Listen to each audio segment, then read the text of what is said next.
Well, good afternoon, everybody. Thanks for coming to this final session of the plenary, or one of them anyways. Just to make sure that you're all in the right place, this is the Water Plan Update 2018, and we're going to be talking about vital statistics today, otherwise known as using indicators to assess the water resources and managing for sustainability. So welcome. My name's Tom Filler. I'm with Department of Water Resources. I'll be joined by others here today. I'll introduce them in a minute. So for today's breakout, I'm going to spend about 15 minutes talking about the use of vital statistics to manage water resources for sustainability. And then also the next step will be what we've learned so far about selecting the outcomes for the 4 societal values and the associated indicators for those. And then I'll be followed by Charles Gardner here. He'll spend the next little bit of time talking about the next steps and how we're getting there by use of pilot projects that we're planning. So, and then after that, we want to leave some time for discussion, 20-30 minutes, and that will be facilitated by Judy Talbot from CCP. So just a point as we move through, I want to call your attention. We had the handout, the 11 by 17. Retired from CCP. Oh, sorry, I thought it said CCP on there.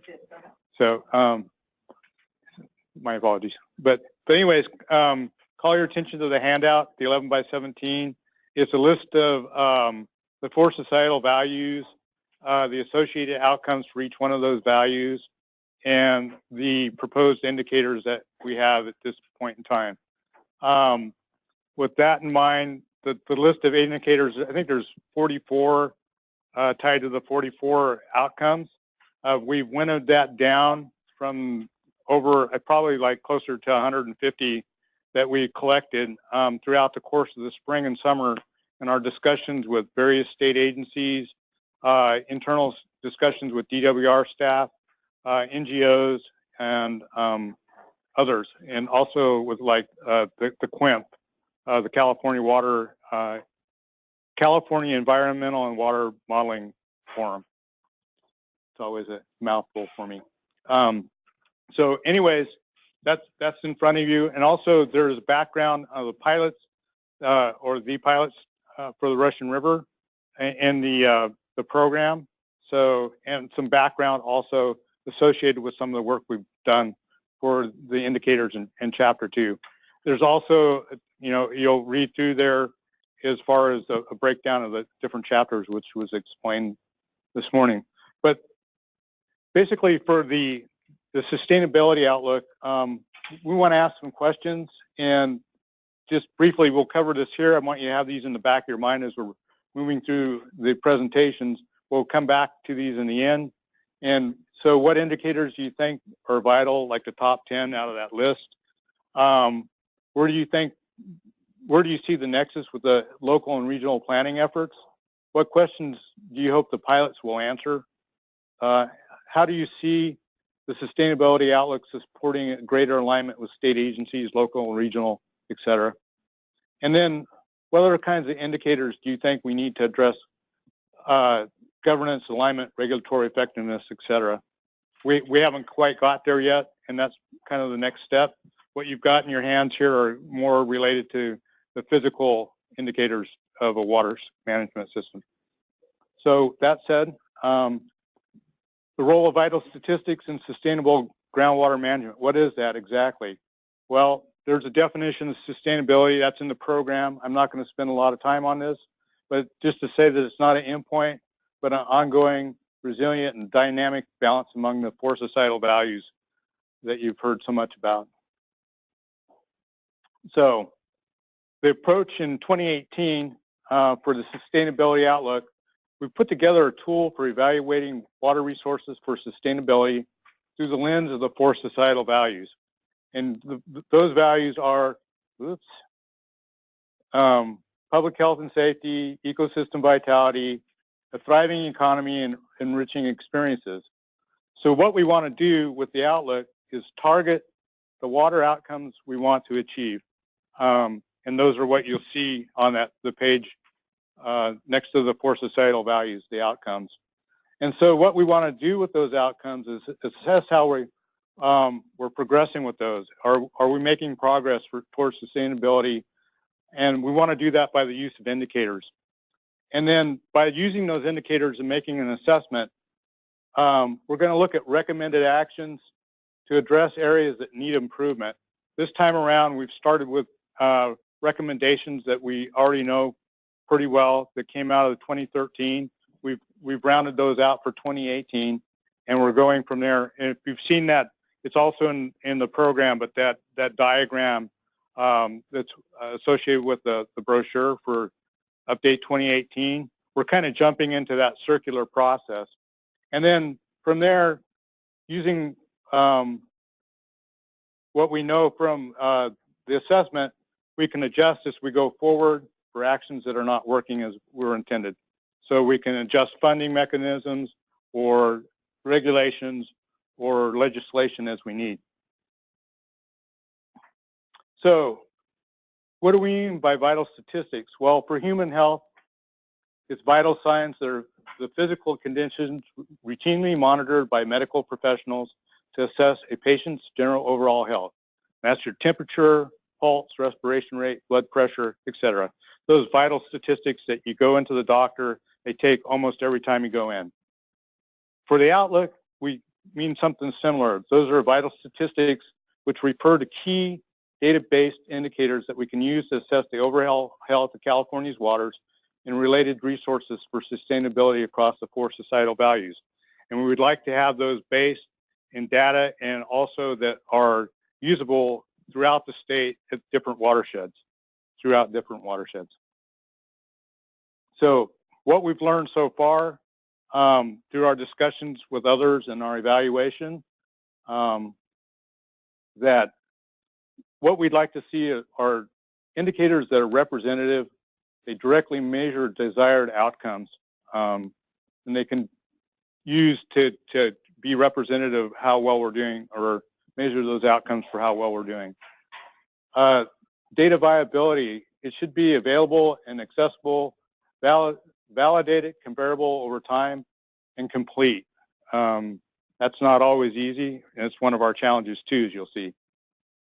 So, and the cost to collect and maintain data should be commensurate with the value of the indicators that the indicator can provide. If you have an indicator that you want to measure, but it's really costly to gather that data, you may want to look at surrogates or other indicators that could help you assess that and get that same objective. Longevity, the indicators should be applicable in both the short term and the long term. We need them to be applicable over time and space so that things like climate change, when we're measuring effectiveness of measures there and how well we're doing, like upper watershed, that we have duration over time, that they can be repeated, and the data is easily collectible and easily sorted. And so supportive of decision making, indicators should clearly communicate actionable information to stakeholders and decision makers. And they need these indicators to help them make the assessments that are coming out of them to make better decisions for policy and planning. So the challenges that we see or we're running into: scalability, statewide versus watershed. Our first approach on this was going statewide. We wanted to do a statewide sustainability assessment. What we found that looking at it from a statewide perspective, the scale was too big. It tended to normalize the data as we looked across different indicators and outcomes. That if you're using a heat map and red on one side for bad and green on the other side for good, you kind of got this yellow-orange blob as you moved across for a lot of the different outcomes and indicators. It tend to mask some of the problems in the watersheds, and also that some areas that were doing really well were shown that they weren't doing so good. So what we did was we stepped back and we're saying, like, well, what scale would that work at? And so what we're doing now is putting together a pilot that Charles is working on for more of a watershed-based approach look at that, and it seems to hold a lot of promise. And from that, we can scale back up to statewide data to help provide decision makers with the information they need. So data, what we've seen that a lot of the indicators, there can be a lot of data out there, but it's not well sorted. So there's too much of it, and other indicators, there's not enough. Dynamic balance among the 4 societal values. How do you set the values? What levels do you set that at? What do you want it to maintain to?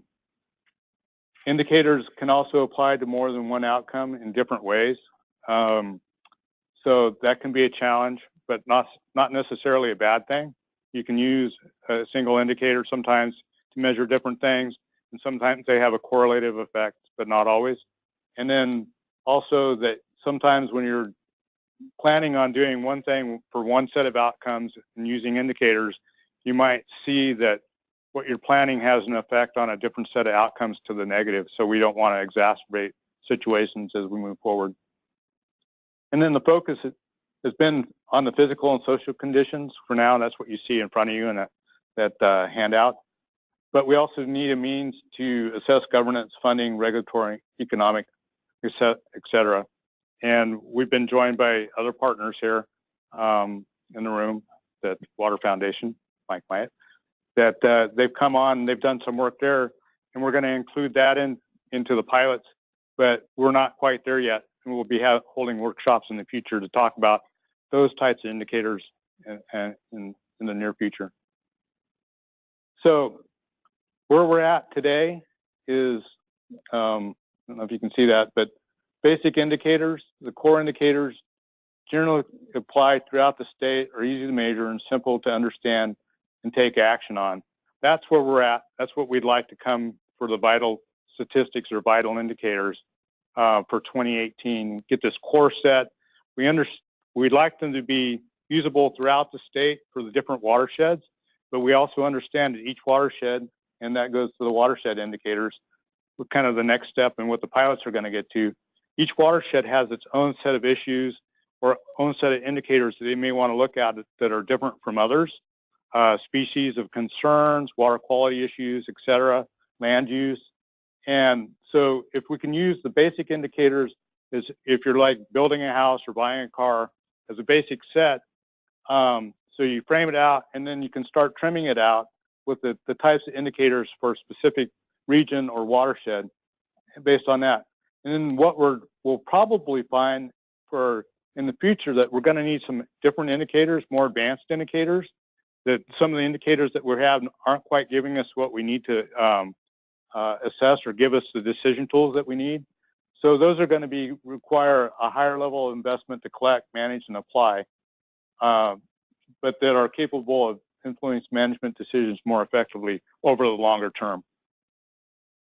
So that in mind, kind of where we're at now and what I just kind of walked through and what you've got in front of you, we have an example of a basic indicator, and we use just as an example the societal value of public health and safety, because that's, everybody can relate to that for the most part.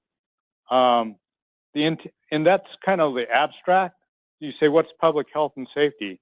It's kind of nebulous, and so you have an intended outcome, and from that intended outcome, that would be your ideal of where you're at, what you'd want to achieve for that outcome. So that's an adequate water. This is just one intended outcome for public health and safety. An adequate water supply for domestic needs, sanitation, and fire suppression. And so what's that mean? So that's an ideal. So what you want is something to make that ideal tangible. So that's where your indicator comes into play. So you can have potential, the sustainability indicator of the number of public water systems in population served not in compliance with drinking water standards. So that would be one indicator, measure that idea. And that would make it tangible for funding and recommendations or enabling conditions, and also for implementations of specific strategies for projects or programs. So again, moving there, you move from the abstract to the ideal to the tangible. So what's that mean for the watershed pilot scales? This can really help us refine the sustainability outlook and make it locally relevant. Basically taking that abstract, turning it into a proof of concept and lessons learned, and using watershed level indicators and vetting those out to see how those work, and then refining those. So we've been joined for the potential pilot applications. We've identified partnerships with California Forward with Charles and Pacific Institute. Is there anybody here from there? And then I want to just give them credit.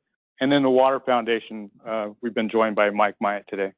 So we really appreciate their efforts in joining with us and helping make this come about.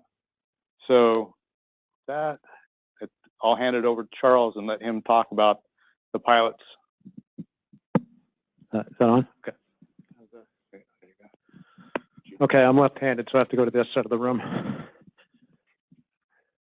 Okay, so as Tom said, we have started working with DWR to explore how might this all work at a regional scale, at a watershed scale. We've just started relatively recently, so I'm going to just frame up what we're doing, where we're trying to go with this. More to come, but at this stage, we're trying to keep it soft around the edges so we can frame something up. First, to test it in the watershed, but we're also trying to keep in mind that we want to do it in such a way, we want to frame things that would apply across the state. Try to be consistent with the water plan, but make it work everywhere. So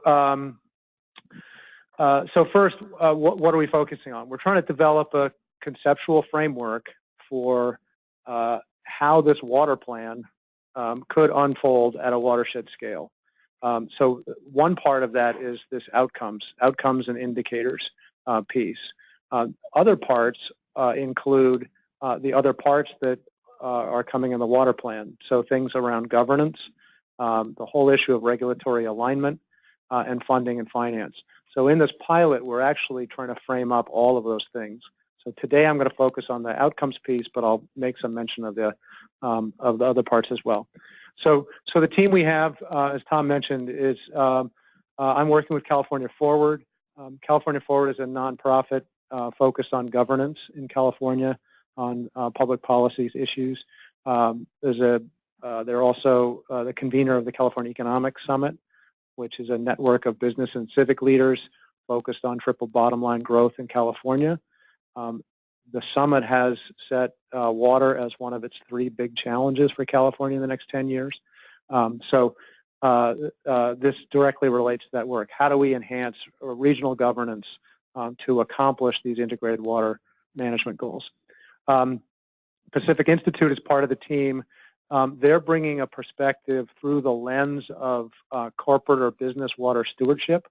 They're working across the state with corporate, agricultural, business entities on how they can get more engaged in watershed sustainability.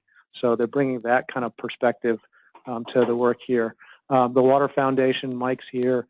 They've done some great work, first in Sonoma County and more recently down in the Inland Empire's utility agency, looking at, through the lens of a water agency, what does sustainability look like and how would we essentially create an index for sustainability for water agencies.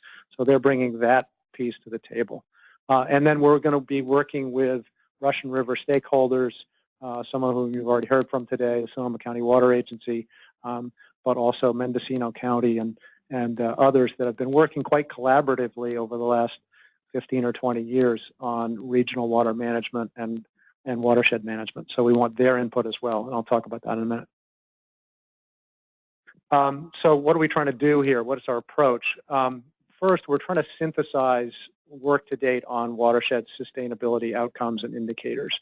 We're not trying to invent a new something here. We're trying to essentially mash together great ideas that have already been developed. So that is starting with things like that 11 by 17 that's so hard to read, and taking those ideas about what kinds of if we look at it from the state perspective, what kind of indicators matter? So we want to take those, but taking the work that the Water Foundation did about, from a water agency perspective, how would you measure sustainability? So taking those and trying to combine them into something that might be workable on a regional scale or a watershed scale. Again, trying to localize the concepts, all the concepts you've been hearing about today in the water plan. How would those really work? How would we implement them going forward? And then identifying opportunities and constraints. So we want to, as we do that, we want to look and explore where are the opportunities to enhance something, where are the constraints to innovation, where do people not even try things because there's so much stuff in the way. And again, it's looking at kind of all of these components, the outcomes, the funding, the governance, the regulatory alignment. So a lot of the things you've heard about today, we're trying to frame up what those might look like at a watershed scale to get sustainable watershed management. So more specifically, our timeline, we're doing phase 1 really through December. The goal there is to do some regional convening, targeting October, mid-December, to work with the stakeholders, develop some concepts by December, frame those up, and that those feed into the draft water plan update, which is due out in February. So you'll have something to review at that stage. And then phase 2, the idea is to get a little bit more specific, either quantification and refinement of these indicators and metrics, or developing a model implementation plan. How might we move towards a more sustainable governance structure, more sustainable funding and finance? So trying to dig a little bit deeper, sort of January to September of next year. And again, that would feed into the final water plan update at the end of 2018.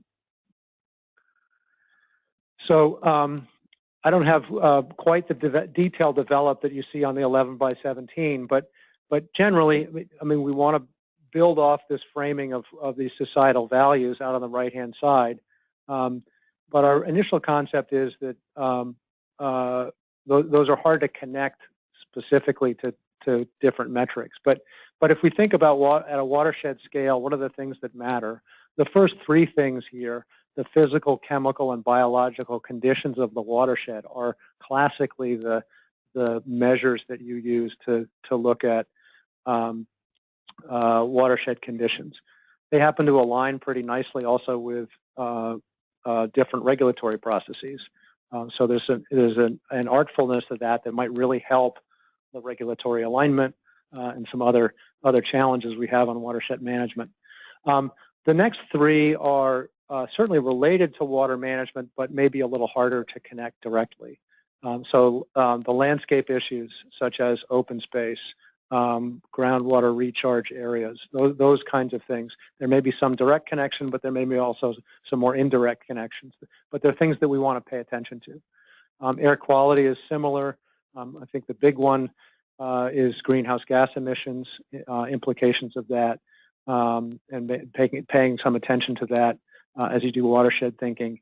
And then there's the social and economic ones, things that might be related to income levels, economic prosperity, a whole host of things that are important, may not be as directly connected to water, but are important to keep an eye on as we look at a whole watershed sustainability perspective. So this is why it's important to sort of keep those loosely connected to the 4 societal values, because virtually all of these areas on the left connect to the societal values on the right. So we think that if we're going to be looking at the physical conditions or the conditions in the watershed, we should be looking at these things, evaluating them, and then giving some sense of how are we doing on the 4 on the right. I would note, as Tom pointed out in his slides, this is really focused on the kind of the physical conditions of the watershed. We are also thinking about other areas where we want indicators, and those are things like governance, regulatory alignment. So things that are more related to the the management activities or management responses, we also want to track, in essence, the evolution of those. And so that's still a work in progress. But this is just a sort of hypothetical that might give you a little flavor of where we might go. Again, soft around the edges. So if we think about across the top, we might want to be tracking sort of what's the state of evolution or the state of integration or collaboration. So thinking about it in terms of a watershed is in its initial steps, or it's making moderate progress, or it's advanced progress, or leading practice, or they have innovative leadership that's contributing high value to the state as a whole. And so then thinking of these issues, and I picked one here as an example. So if you think about sort of performance management in a watershed, so it's essentially focused on transparency and accountability. So you might start with some data collection on key river basin performance indicators. Moderate progress might be an adoption of a river basin performance framework that some collaborative governance arrangement has adopted something. Then more advanced progress is that there's a basin-wide monitoring and reporting on performance. Leading practices and incorporation of river basin performance in organization and basin-wide decision-making. So you get a sense of generally the idea is to look at the state of advancement of a performance management system, and then we might report on to what degree have they accomplished each of these things, and maybe they're partway along in each of these things. But it also matters maybe also about the breadth and depth. They may have done this, but it may not be fully on a full suite of indicators. So this is just some ideas about how this might roll up and present a picture that would give some information to the state water plans. What's the state of our watersheds? And again, this is just a brief introduction of kind of one element that we might look at. So just a little flavor of a way to think about this. Is that the last one I had? Yeah. So I think that's the last one I had. So Judy, I think we're over to you. Well, first of all, does anybody have any questions or comments, any observations? So if we can go back to the slide, let's see, what about vital stats? Oh.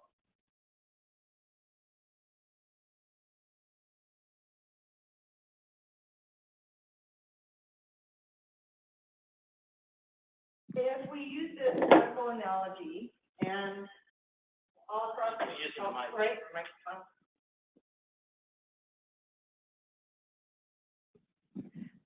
when you enter the healthcare system, whether you're at the doctor's or you're at the hospital, there's some regular conditions that they're taking a look at to try and determine what your general level of well-being is.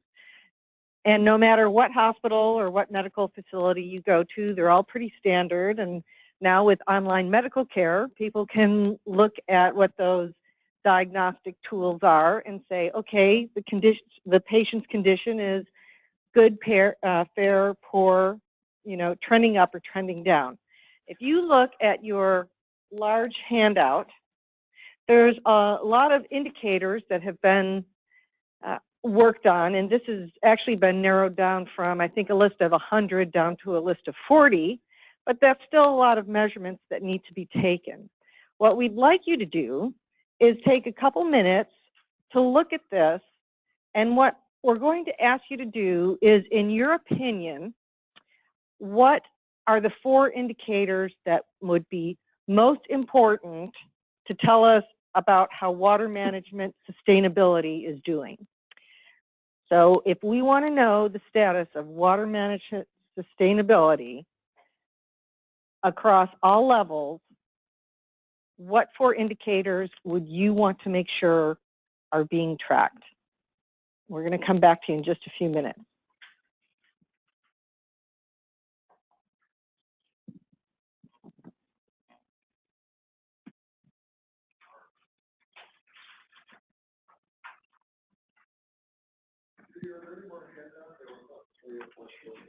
Here's one.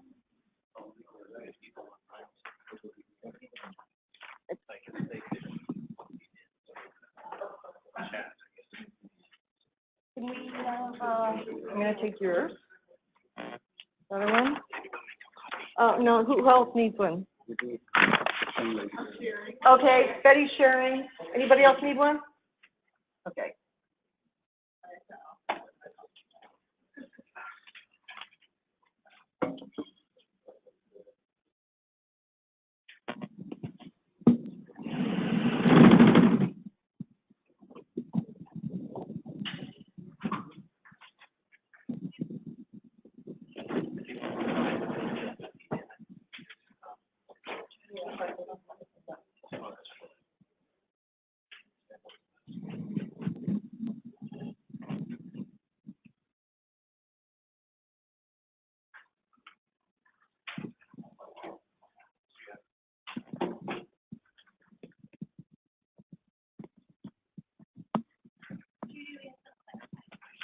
Question of clarification, go ahead. We said we should come with 4. Yeah. So is that 4 one for each societal No, value or one pick that 4. covers everything? Overall? Oh, pick 4 out of Pick what's here. 4. Out of here. Yes, so Okay. 4 out of 40, quick, what's the percentage? 10. Yes, okay, she wins. So we're asking you to narrow down. You've got 40. We're asking you to pick the top 10%. So 4 items, what are the most important?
Okay, final minute.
All right, for folks on the phone, we're getting ready to hear ideas. So, for example, if I'm going to rent an apartment, there are many things that are important. You know, color of the carpet might be one, but really what's most important, probably the rent, probably the infrastructure, and perhaps how far I have to commute to work. But there's a lot of other things I could look at. We're asking for what's most important, and what we're going to do is go around the room and have everybody give one. If somebody in front of you has used all of your items, you can pass, but we're going to create a list of what people think are the most important. Go ahead. You're going to have to use the mic so that people on the here. Okay. California Stream Condition Index. What stream? California stream? California Stream Condition Index. Population and percentage of. Hold on. Yeah. So yeah, let's record the number so people can follow quickly. So that's number 19. Okay. Number 1, population and percentage of population without reliable domestic water supplies. Population. Okay. You ready? Still debating? Number 5, number of public water systems and population served not in compliance with drinking water standards. Number 24, delivery reliability for SWP, CVP, CO River Aqueduct. Wait a second, what was that one? Number 24, delivery reliability. Hold on one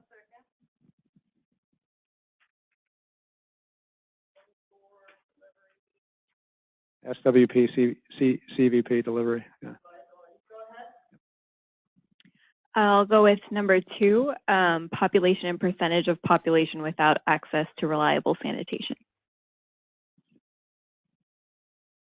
Okay, next. I'll go with number 27, the Watershed Drought Response Capacity Index. Response index, and what was that number?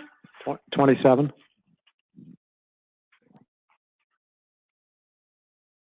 Okay, next. Number 28, groundwater basins with stable or recovering groundwater levels. Say that louder. 28 groundwater basins. Say more about what the 20. Stable with, yeah, groundwater basins with stable or recovering groundwater levels.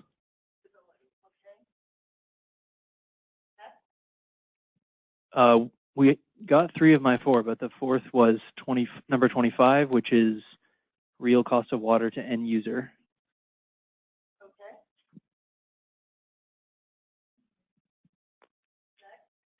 Acreage of, so number 32, acreage of lands along river corridors. Oh, I'm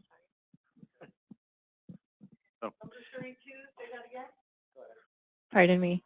Acreage of lands along river corridors and in coastal areas at risk of sea level rise that are newly developed or approved for development. Exposed to sea level rise, yeah? Yes. Okay, hold it. Next. Number 21, number of impaired water bodies.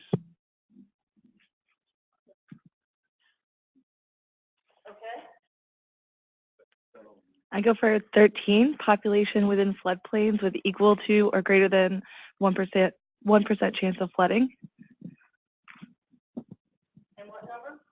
13. Next. We have bingo over here. Okay. All four of his have been covered. Oh, did we?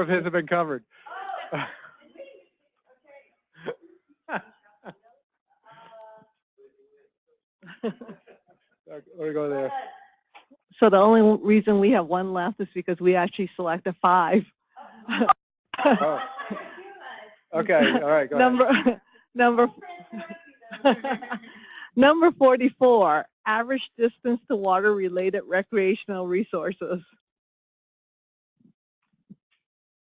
They get extra credit for working collaboratively. I think all mine have been picked. Okay. Going? Number 20, California Integrated Assessment of Watershed Health.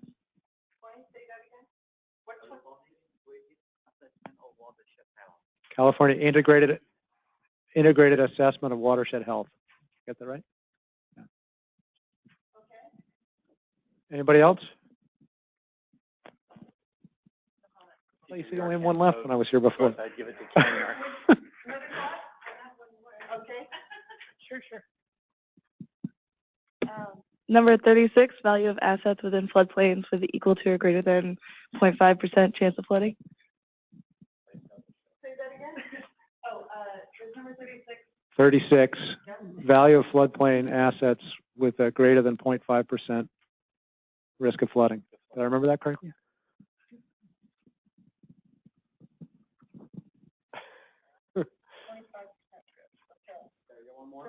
Yeah, one more. Going twice. 41, number of students enrolled in water programs. Oh, we got more. Number 39, change in natural area acreage, including open space, lands and conservation, Williamson Act enrollment, and habitat conservation. Do you mind if I short him that, say change in green space? Open space.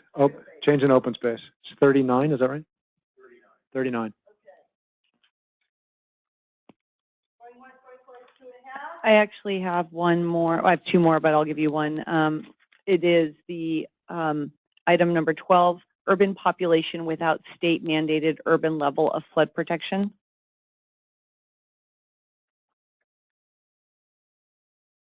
Okay, can I give my last one? Item number 26, which I don't think has been said. No, okay. Comparison of actual water use to proposed statewide water use targets. Current water use? Yeah, versus actual versus proposed water use.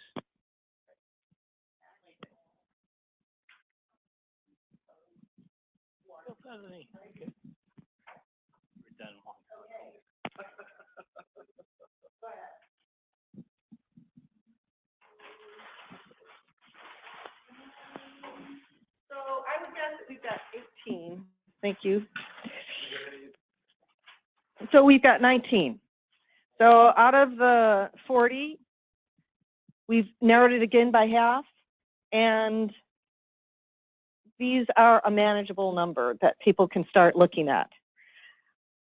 Part of this is to say that's the overall level of health. So if we go back to the emergency room condition, you know, you get a general level of what's going on, but you'll find something that makes you dig a little deeper. So if the temperature's up, why is somebody running a fever?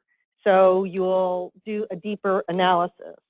And if, you know, if they have abdominal pain, you'll do something else that looks a little different than maybe what the fever was. So if you get this big picture of the overall health, when you see something that doesn't look quite right, if you're in a region, if you're at a locality, it'll encourage you to say, what is it that we need to look at within our water basin? We could ask a question about adapting these to the regional level, but there's two other questions that we'd really like to look at. There were a total of 5 questions, but we're going to narrow it to 3 because of time constraints. The second question is, right now we've got mostly physical numbers. So number of people in the floodplain, looking at systems out of compliance. We have one that opens up students in water plan programs. So that is a little bit more into the social realm as opposed to like the physical conditions. And the second question, can we go back to that? I think it's one of the first slides. Okay, back up. There we go. We're going to go down to the bottom. So question number 2 is, what other kind of indicators are needed to look at factors such as governance, alignment, regulatory effectiveness? So this is a little bit different. How do we know that the managers are doing well? First, we looked at how's the resource doing, and now how's the management doing? How do we know that we're doing a good job? I'm going to give you a couple minutes to think about that, and then we're going to get your ideas. The last question we're going to focus on is the middle one. What questions do you hope the pilots will answer? So that's going to be our work today. We'll come back. What are those non-resource indicators that we need to be looking at? If you can think of 2 or 3, go ahead. What? Are they taking those off of that sheet? Or No, because they're not on the sheet. So you'll have to draw on that sugar and caffeine rush from this morning, draw deep, and think about what questions would you ask. So, you know, we're coming up into election cycles almost all the time, and people are saying we're doing a good job. Well, what questions would you ask to say, are you really doing a good job? What are the indicators we need to look at?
numbers, but they're probably not going to be numbers about natural resources.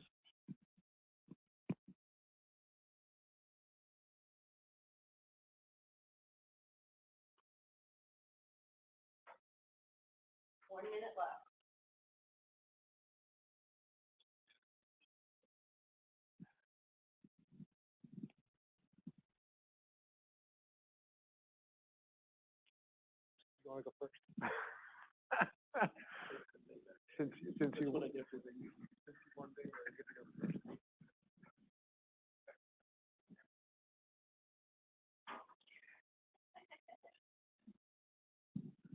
you ready, Judy? Yeah. Okay, our Bing, our It's about management effectiveness. And Lou, go ahead and model the first one.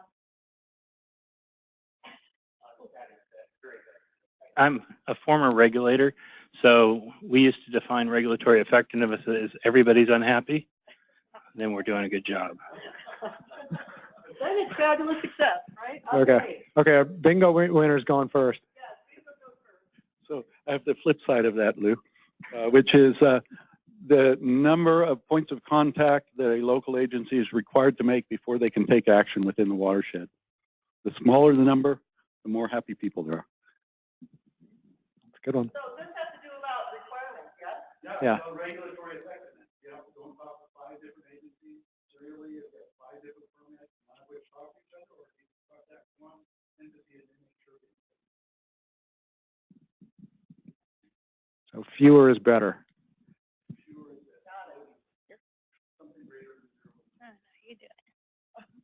Yes, more than 0. Good point. Okay. We came up with almost the same thing. On the flip side of what Lou said is the reduced number of lawsuits over water issues. Okay, good. Who's over here? That one.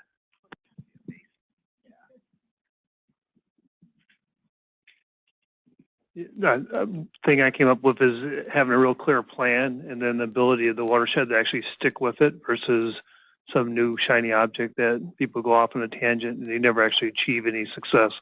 You just keep doing different things. So how many plans are on the shelf versus I don't know.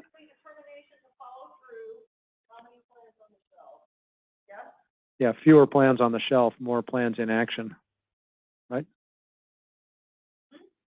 Okay. How about the number of entities that are signed on to the IRWM or the GSA for that watershed?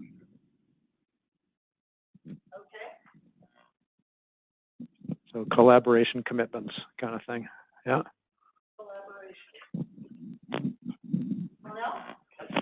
I was thinking about the cost of the governance relative to the effectiveness of their programs, cost-benefit analysis, I guess. Benefit of program what? Programs is it? So. Just say what you said again. The cost of the governance to the taxpayer relative to the effectiveness of the programs, cost-benefit.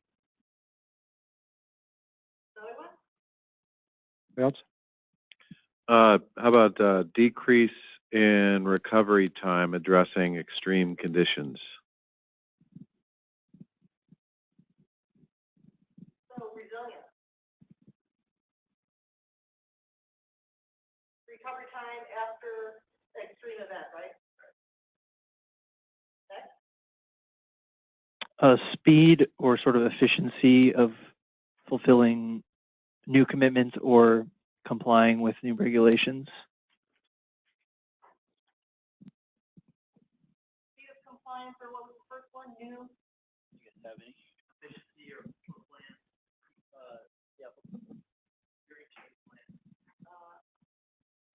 And plan delivery? Okay. Anybody else got one? Right there, right there. Number of regional plans that include targets for sustainable conditions.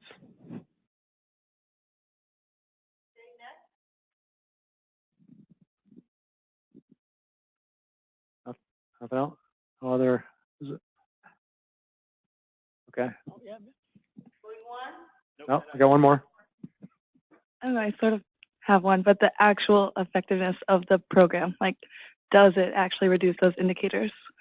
I don't know if that's effectiveness of the indicator, of the resource indicators, or I guess actual improvement of those resource indicators. Sorry. So actual effectiveness of the program. Yeah. Improving resource conditions. Yeah. Right? Delivery, I think. Anyone else? Going once, going twice, going, okay, one more. This is a measure of stakeholder participation in planning processes. So either numbers or adequate representation across subregions or disadvantaged communities, something along those lines. All right, so here is the last one. Think for 1 minute. What's one thing that you would like? Thank you. What's one thing you would like the pilot programs to address? What's a question that you would like answered? So before you actually go and do something, what would you like somebody else to try out first? That's like get Mikey. He'll eat anything, right? Yeah, okay.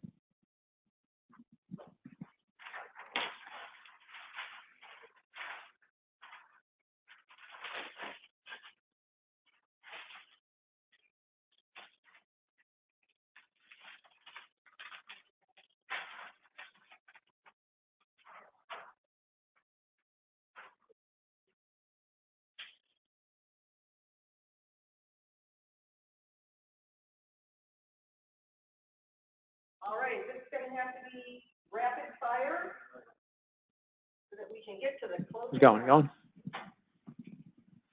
Are the salmon and steelhead happy? Happy steelhead.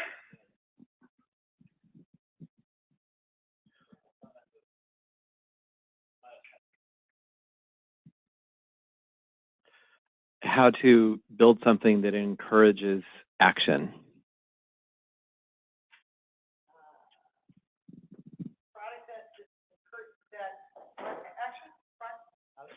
Yeah, that encourages change or action. Financially incentivize regionalization. Will it work? Do we have to have them phrase it as a question? Are we playing Jeopardy here?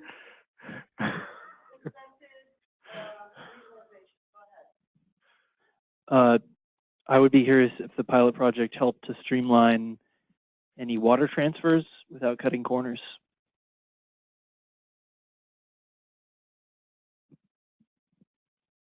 And no, it's not Final Jeopardy. It does not have to be in a question format. Streamlining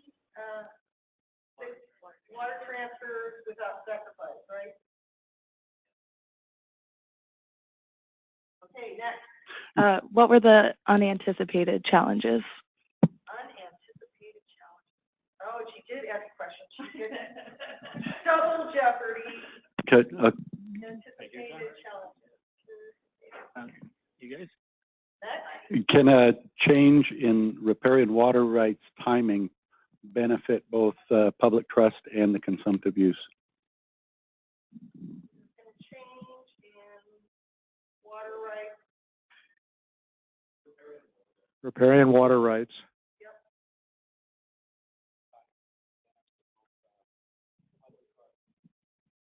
Benefit public trust and consumptive use. Both of those. You're channeling Mike Warburton there? I'm going to need a lot. I'm going to need a lot more money to do some modeling or something to answer that question. That's important, and that's almost like this is almost another indicator. Go ahead.